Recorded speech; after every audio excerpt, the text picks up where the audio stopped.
Damn it, I can never find my tripod, so my videos always are like, here, peep this shirt. Oh, well, what?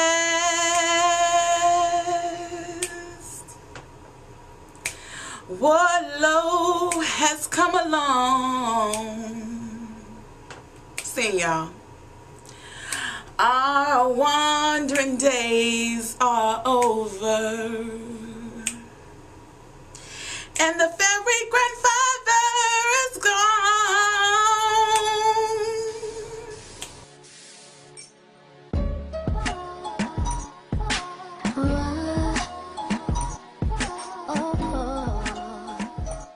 True Blood Season 6 Episode 4 was called At Last. We pick up right where we left off last episode. Jason is all passed out. You know, we don't know what's going on with Jason. I still don't know what was wrong with Jason. I would have liked to find out. Some of y'all said that little fairy blast he got last season, he's never been right. But why would the fairy blast kill Jason? I mean, or make him sick? I just didn't understand that. So, you know, Ben bring him in the house. You know, Sookie's like, does he have a pulse? Ben is like, barely. So Sookie like, I'm going to call 911. I mean, Sookie, really? Bone Tone don't have a 911. You got Andy and you got the little man that talk funny and you got Jason. That's it. So, then we see Sookie haul off to call 911. And Ben is with Jason and I'm like, oh shit, you know, I don't fully trust Ben. I think he ate the whole fairy town, the fairy clubhouse people. So, you know, I don't trust this fool. And all of a sudden, he got fangs, y'all. Ben got fangs. Ben turns out to be a vampire. He, you know, he give Jason his blood. I just was not understanding this. I was like, what the entire fuck is going on? And then the intro. Can I just say, after 6 seasons, the intro still creeps me out. I just do not watch the intro, y'all. I like the song, but all that stuff that be going on in the intro, I just be over it. The next scene, wrapping up really quickly, we see Nora getting chased by the fairy grandfather. And can I just say, his ass was quick. Catch up with her, he like, tell me what you know about Warlow. So she offers him information. She like, you know, well, Warlow is Lilith's progeny and he's the only one that can kill her. He's the only one that can stop this whole war. So then Nora dumbass is like, oh, you smell so good, and she goes to attack the fairy grandfather. He light her ass up how we be wanting Sookie to light people up on command. He do that. And then the YMCA, the WNBA, whoever they is, the LAVTF, whoever, come and take Nora away. So, staying with that scene, the fairy grandfather goes back into the house, starts scolding Ben. Oh, you don't protect him. It's Sookie who needs protecting. Hold up, boo. Hold up. Ain't you the fairy grandfather? Ain't you supposed to care about both of you grandkids, not one more than the other? I was just over the fairy grandfather at that point because he pissed me off. Y'all know I love me some fine dumb Jason. Oh, fairy grandfather. So a scene that I just want to wrap up really quickly. We have to Alcide. You know, they cleaning up their murders or whatever. And he sent the wolf pack after Sam and Emma. They noticed that she's gone. Like, you know, she real ass belonged to them. Like, Luna didn't leave her with Sam. Like, they tripping.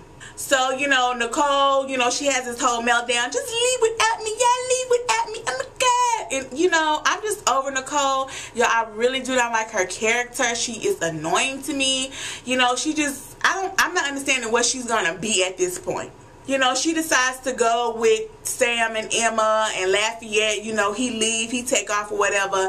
And my thing about Emma's a little weird. Okay, she be liking, you know, some little kids, you know, when they see somebody die, they be distraught. I mean, Emma just be up there like, my mommy died. I seen your friends die.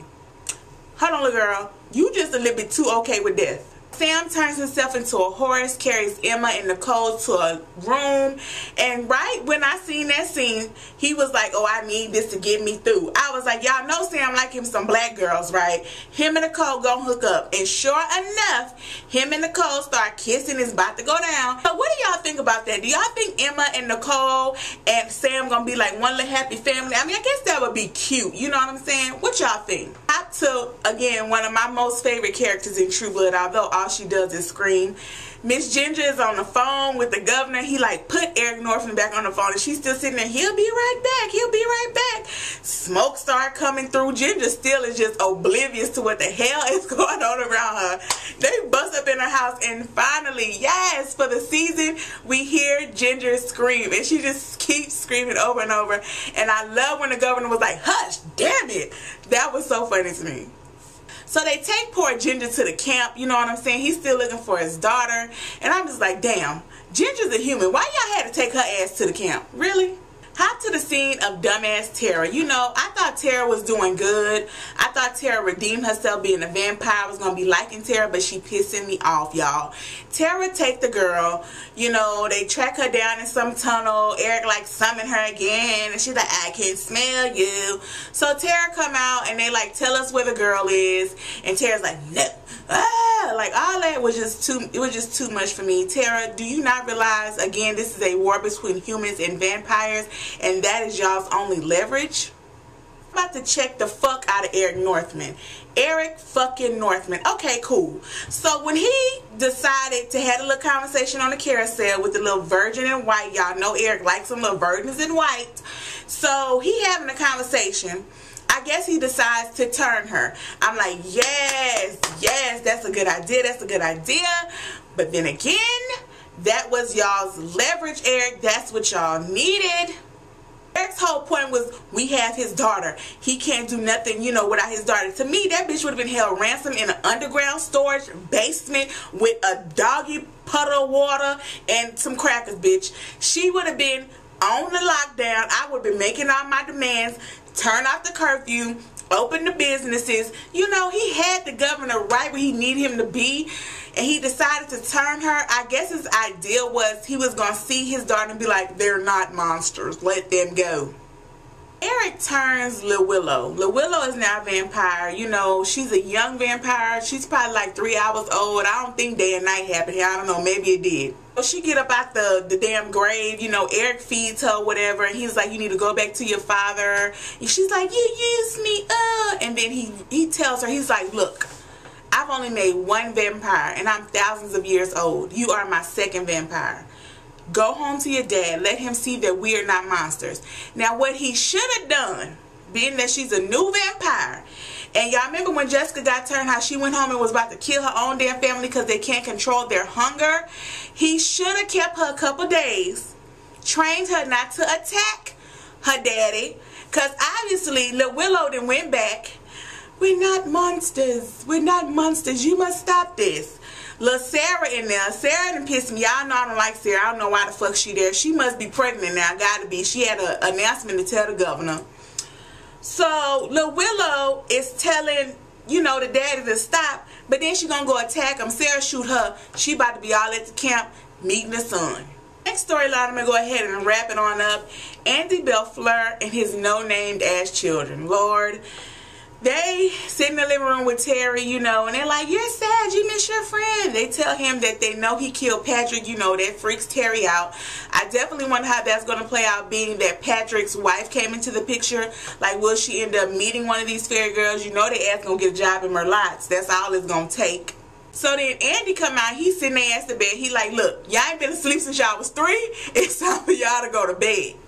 As they're falling asleep, they grow up into grown women. So as they're grown women, they're like, let's go drink. Oh, my boobs. That scene was hella funny. Lo and behold, Lil Bill Compton is outside watching them. He needs their blood to synthesize it to walk in the day.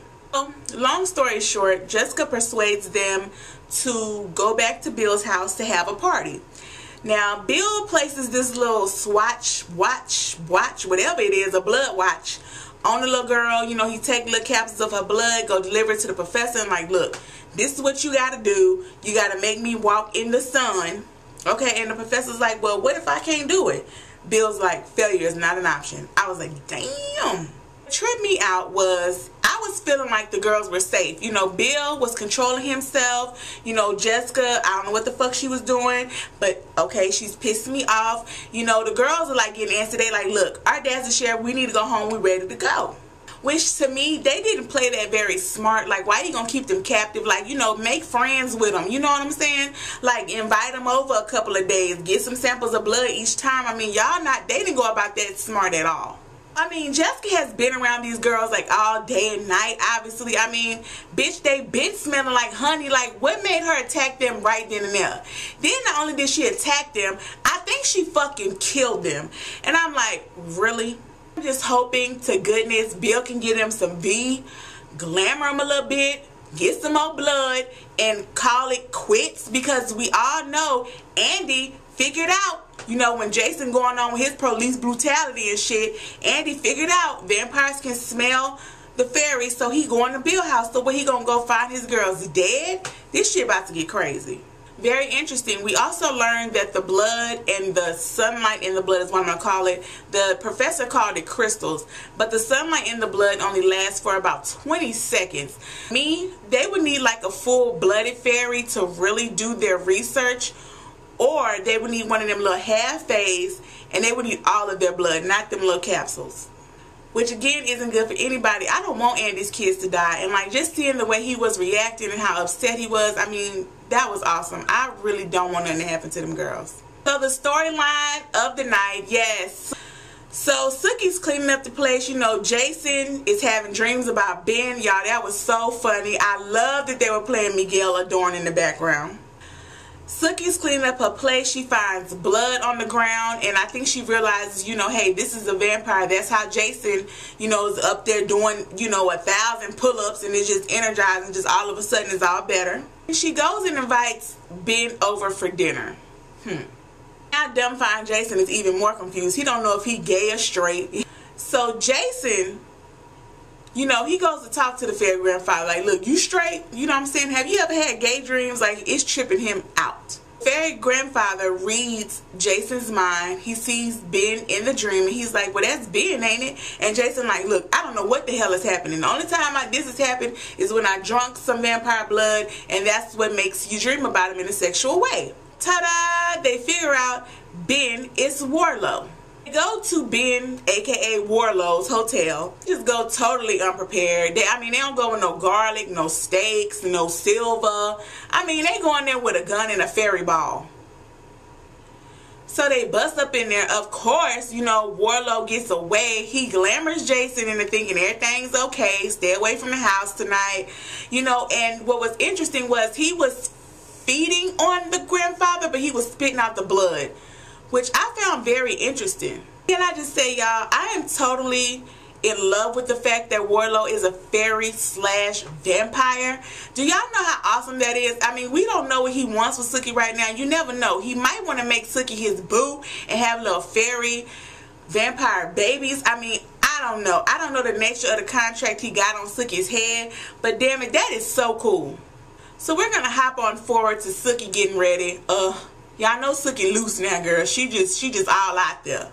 So, you know, she getting ready. She cooking the meal. Whatever kind of drop she put in there, I don't know. I don't think it had no effects on Warlow. And I was like, damn, he a vampire and he a fairy. So how is he eating? So then they start kissing and, you know, all that. And Sookie, you know, she get a little light ready. And she like, now get off of me. Get that fuck off of me, Warlow, or die. I'm thinking whatever's in those drops is going to make Warlow kind of dizzy or weak or, you know, have some kind of effect on him. But, I mean, Sookie girl, you are going about this all fucking wrong. This is Warlow we talking about, girl. This is Warlow, girl. This the man that killed y'all parents. This the man that, he is thousands and, girl, he is as old as Lilith, girl. Ain't no vampire in the world older than Warlow. He can walk in a day. You ain't got to invite him in, girl. He is like Bill. You know, you seen what you couldn't even do to Bill, girl. You need to be extra careful with Warlow. And she is just up here, you know, I do not know what's going to happen, y'all.